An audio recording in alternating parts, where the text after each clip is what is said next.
Magandang araw! So ayan, magluluto tayo ngayon ng broccoli na may Chinese sausage. So umpisa na natin guys.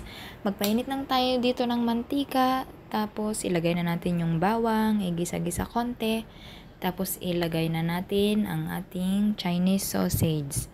In-steam ko pala yan guys ng mga ilang minutes bago ko hiniwa-hiwa. Tapos pag ginisa nyo is konting gisa na lang kasi luto na po yan. Tapos ilagay na natin yung broccoli at saka yung carrot. Na-blanch ko na din po yan ng 1 minute guys. Ayan. Tapos halu-haluin. Napakasimpleng recipe lang po nito pero masarap siya.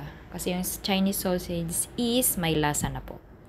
So ayan, maglagay na tayo ng chicken powder. At saka konting asin. Yun lang, wala na po tayong ibang ilalagay na ricados.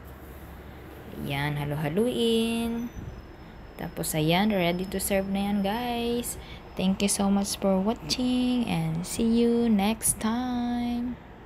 Bye-bye.